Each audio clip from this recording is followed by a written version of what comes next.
Assalamualaikum warahmatullahi wabarakatuh.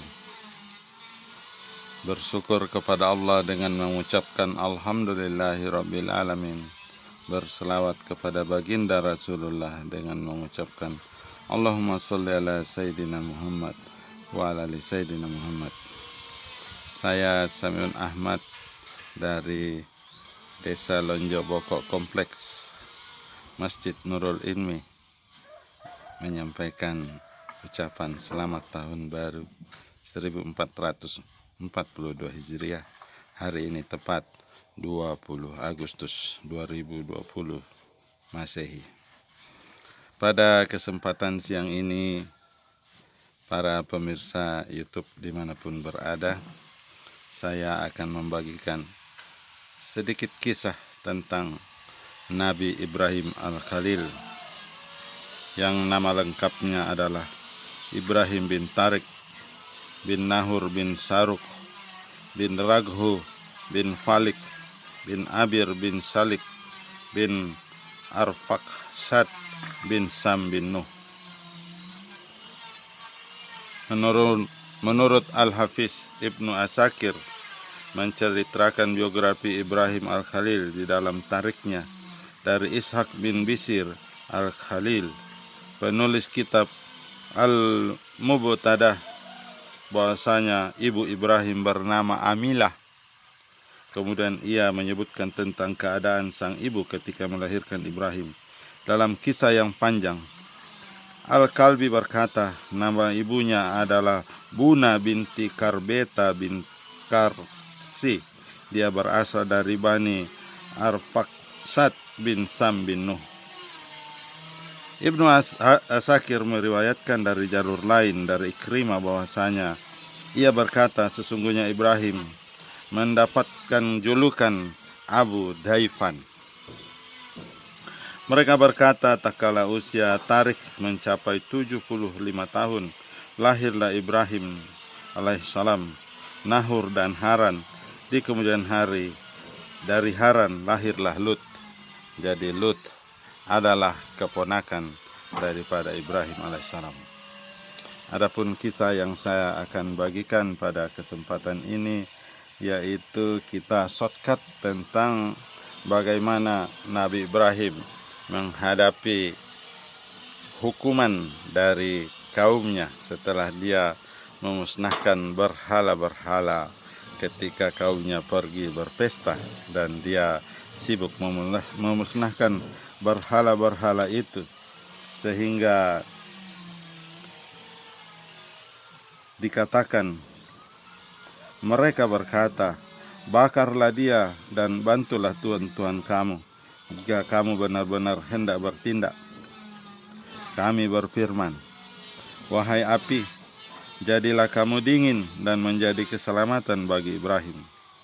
Mereka hendak berbuat makar terhadap Ibrahim, maka kami menjadikan mereka itu orang-orang yang paling merugi. Jadi setelah itu mereka segera mengumpulkan kayu bakar dari berbagai tempat yang mampu mereka kerjakan. Berhari-hari mengumpulkan kayu tersebut sehingga ada seorang wanita di antara mereka yang sedang sakit bernasar. Seandainya dia sembuh dari sakitnya, maka dia akan membawa kayu bakar untuk membakar Ibrahim. Kemudian mereka menggali lubang besar dan memasukkan kayu-kayu tersebut ke dalamnya. Berikutnya api dinyalakan sehingga ia membara dengan kobaran yang sebesar-besarnya yang belum pernah mereka saksikan sebelumnya. Dikisahkan kemudian mereka meletakkan Nabi Ibrahim di sebuah manjanik yang dibuat oleh seorang laki-laki Kurdi yang bernama Haizan. Dialah orang pertama kali membuat manjanik. Kemudian Allah menenggelamkan orang tersebut ke dalam bumi, dan ia terpendam di dalamnya hingga hari kiamat kelak.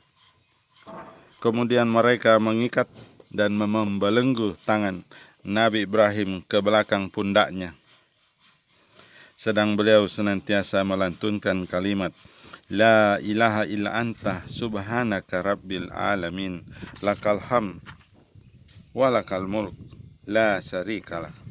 Tidak ada ilah yang berhak disembah kecuali Engkau. Maha suci Engkau Rabbi semesta alam. bagimu segala puji dan kerajaan, tidak ada sekutu bagimu. Setelah Nabi Ibrahim alaihissalam diletakkan di mata manjanik tersebut, dalam keadaan terikat dan terbelenggu kedua tangannya ke belakang, mereka pun melemparkannya ke dalam kobaran api tersebut. Saat itu beliau mengucapkan, "Hasbunallah wa ni'mal wakil, cukuplah Allah bagiku sebagai pelindung kami." Sebagaimana yang diriwayatkan oleh Al-Bukhari dari Ibnu Abbas, dia menuturkan kalimat yang diucapkan oleh Nabi Ibrahim alaihissalam ketika beliau dilempar ke dalam api adalah, "Hasbunallah wa ni'mal wakil, cukuplah Allah sebagai pelindung kami." Dan Nabi Muhammad juga mengucapkan kalimat tersebut ketika dikatakan kepada beliau, "Orang-orang Quraisy telah mengumpulkan pasukan untuk menyerang kamu, karena itu takutlah kepada mereka." Ternyata ucapan itu menambah kuat iman mereka, dan mereka menjawab, "Cukuplah Allah menjadi penolong bagi kami, dan Dia sebaik-baik pelindung." Maka mereka kembali dengan nikmat dan karunia yang besar dari Allah. Mereka tidak ditimpa suatu bencana. Al-Quran Al-Imran ayat 173-174. Dan dikisahkan tak kala Nabi Ibrahim dilempar ke dalam api, dari Abu Hurairah, dia berkata bahwa Rasulullah bersabda, tak kala Nabi Ibrahim dilempar ke dalam api, dia membaca, "Ya Allah, sesungguhnya Engkau adalah zat yang esa di langit, dan aku adalah satu-satunya hambamu yang bertauhid di bumi." Sebagian salaf menyebutkan bahwa pada saat Nabi Ibrahim dilemparkan ke dalam api, Jibril menampakkan dirinya di langit, kemudian bertanya kepadanya, "Wahai Ibrahim, apakah kamu membutuhkan bantuan dariku?" Ibrahim menjawab, "Wahai Jibril, saya belum membutuhkan bantuanmu." Diriwayatkan dari Ibnu Abbas dan Sa'id bin Jubair bahwasanya Nabi SAW bersabda, pada saat itu malaikat yang ditugaskan menurunkan hujan berkata, "Ya Allah, kapan saya diperintahkan untuk menurunkan hujan? Ketahuilah sesungguhnya perintah Allah itu lebih cepat." Kami berfirman, "Wahai api, jadilah kamu dingin dan menjadi keselamatan bagi Ibrahim." Ali bin Abi Thalib berkata, yakni janganlah engkau api mencelakai Nabi Ibrahim. Sedang Ibnu Abbas dan Abu Aliyah berkata, seandainya Allah tidak berfirman dan menjadi keselamatan bagi Ibrahim, niscaya dinginnya api tersebut akan mencelakai Ibrahim. Ka'ab al-Ahbar berkata, pada saat Ibrahim dibakar, seluruh penduduk bumi tidak ada yang dapat mendapat manfaat dari api. Api tersebut hanya sekedar membakar tali yang mengikat Ibrahim. Demikianlah kisah tentang pembakaran Nabi Ibrahim. Dan dari Al-Minhal bin Amru, dia berkata, saya mendengar bahwa Ibrahim berada di atas api tersebut sekitar 40-50 hari pada saat itu. Dan dia berkata, Ibrahim, tidak ada hari dan malam yang aku lewati lebih indah daripada hari dan malam ketika aku berada di dalam api tersebut. Aku ingin agar seluruh usiaku berada dalam keadaan seperti itu. Semoga salam dan selawat senantiasa tercurahkan kepada beliau. Jadi ada dua peristiwa. Yang pertama terjadi di dalam kisah Nabi Ibrahim. Yang pertama adalah pembakaran dengan menggunakan api yang sangat besar, yaitu pembakaran manusia.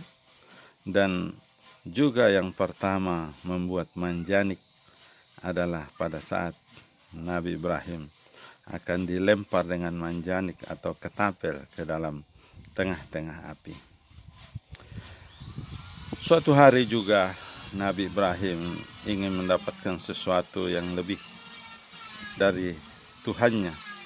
Maka Nabi Ibrahim dikisahkan dalam kitab kisah-kisah para nabi, meminta kepada Allah agar diberikan sesuatu yang belum pernah diberikan kepada nabi-nabi sebelumnya. Maka Allah memberikan kewibawaan kepada beliau sesuai permintaan Nabi Ibrahim. Ketika dia meminta diberikan kewibawaan, maka Allah memberikan rambutnya menjadi beruban. Jadi sebenarnya uban yang ada di rambut kita adalah akibat permintaan Nabi Ibrahim kepada Tuhannya agar kita mempunyai kewibawaan. Demikian, wallahu alam bisawab. Assalamualaikum warahmatullahi wabarakatuh.